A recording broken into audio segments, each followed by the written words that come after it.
Memiliki keluarga bahagia merupakan impian bagi setiap orang. Kehidupan yang mapan secara finansial juga tidak kalah penting untuk melengkapi kebahagiaan rumah tangga. Namun tidak berlaku bagi seorang istri satu ini. Ia tega menghabisi nyawa suaminya demi memenuhi hasrat tersembunyi yang telah ia rencanakan. Kira-kira apa yang ia inginkan setelah menghabisi nyawa suaminya? Simak kisah lengkapnya. Kisah ini dimulai dengan hadirnya sebuah keluarga bahagia di Tallahassee, Florida.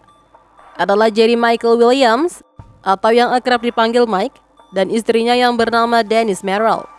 Pasangan yang menikah pada tahun 1994 ini mengawali hubungannya sejak SMA. Mike adalah sosok lelaki yang dikenal bersahabat, cerdas, juga pemain sepak bola ulung, dan terkenal di kalangan wanita. Sedangkan Denise adalah wanita cantik yang selalu hadir sebagai pemandu sorak saat Mike sedang bermain sepak bola. Keduanya berpacaran hingga lulus SMA dan berlanjut ke perkuliahan. Lalu pada tahun 1994, Mike dan Denise memutuskan untuk menikah. Dan 5 tahun setelah pernikahannya, mereka dikaruniai seorang putri cantik bernama Ansley Williams. Kehidupan Mike dapat dikatakan sebagai keluarga idaman. Memiliki pekerjaan sebagai pekerja real estate, kondisi keuangannya berkecukupan, dan ditemani oleh seorang istri yang cantik dan seorang putri yang pintar. Saat Mike sedang berlibur dari pekerjaannya, ia akan menghabiskan waktu liburannya untuk berburu bebek seorang diri di sebuah danau bernama Danau Seminole yang terletak di Jackson County, Florida. Kehidupan pernikahan mereka berjalan dengan normal. Hingga pada suatu hari, Denise dan Mike berencana akan merayakan hari pernikahan mereka yang ke-6 tahun. Mike memiliki rencana akan berburu bebek di danau dan akan pulang pada siang hari, lalu dapat menikmati hasil buruannya bersama dengan keluarganya. Di musim dingin itu, pada tanggal 16 Desember tahun 2000, Mike berangkat saat dini hari, menaiki sebuah perahu dan membawa perlengkapan berburu lengkap dengan senapannya. Tetapi hingga siang hari, Mike tidak kunjung kembali dari perburuannya.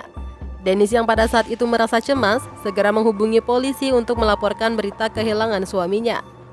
Lalu pada sore harinya, pencarian besar-besaran dilakukan di sekitaran Danau Seminole. Pihak yang berwajib melakukan pencarian dengan hati-hati, karena di danau tersebut masih ada buaya yang berkeliaran dan akan muncul secara tiba-tiba. Namun sungguh amat disayangkan, pencarian yang telah dilakukan selama 44 hari ini tidak membuahkan hasil.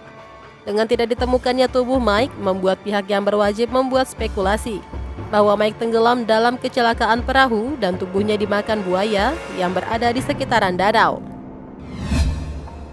Mendengar berita ini, ibu dari Mike tidak percaya dan memiliki firasat bahwa kematian Mike bukanlah sebuah kecelakaan, melainkan sebuah pembunuhan.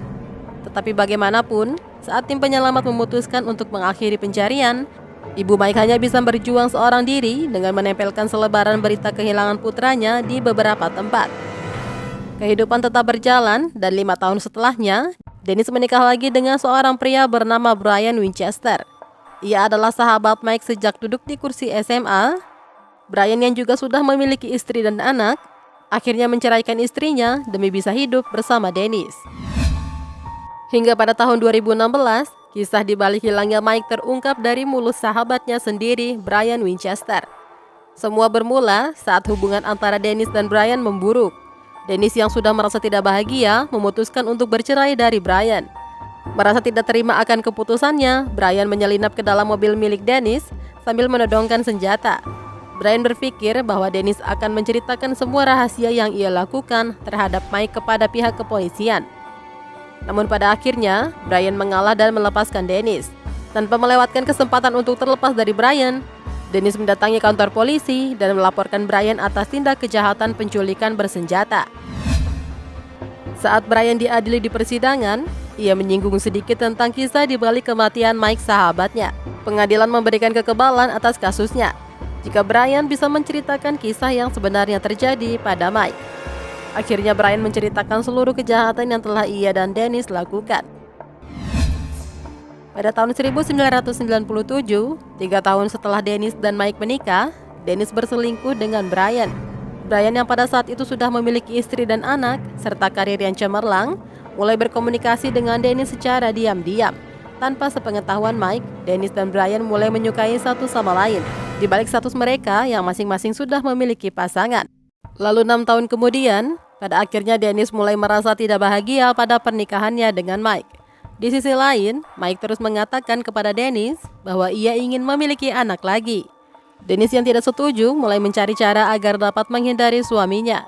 Ia merasa ingin berpisah dengan Mike tanpa melalui proses perceraian. Dennis menceritakan apa yang ia rasakan kepada selingkuhannya Brian.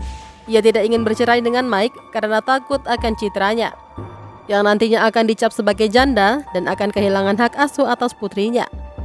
Akhirnya selama 10 bulan berikutnya, Dennis mengajak Brian untuk membuat sebuah rencana.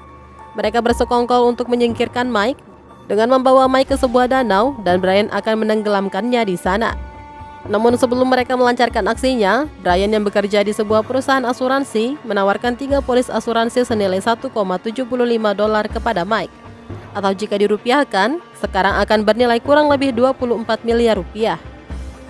Brian menawarkan polis asuransi tersebut dengan alasan Mike memiliki hobi yang cukup berbahaya dan dapat membahayakan nyawanya.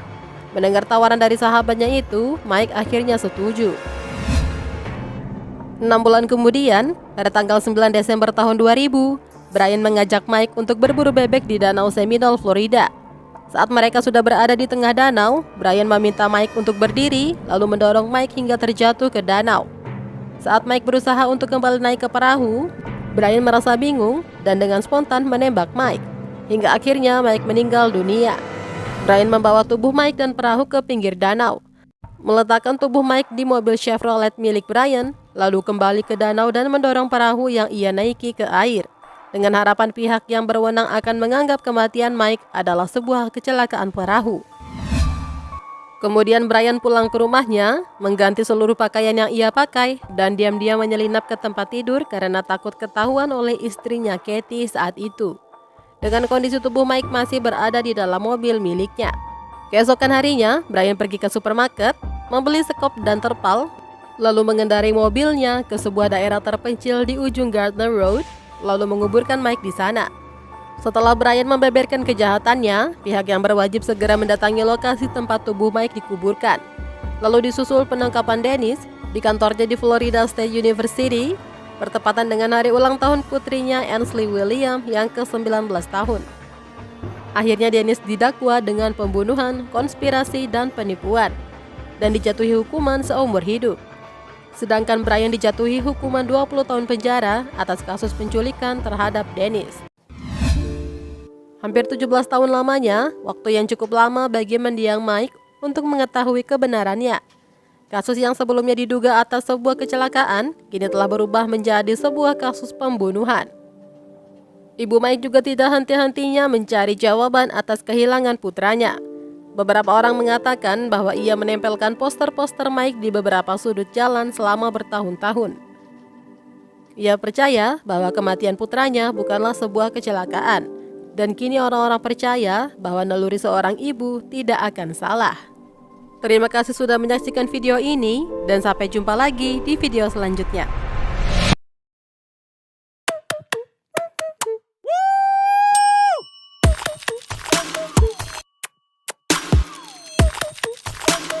Nope.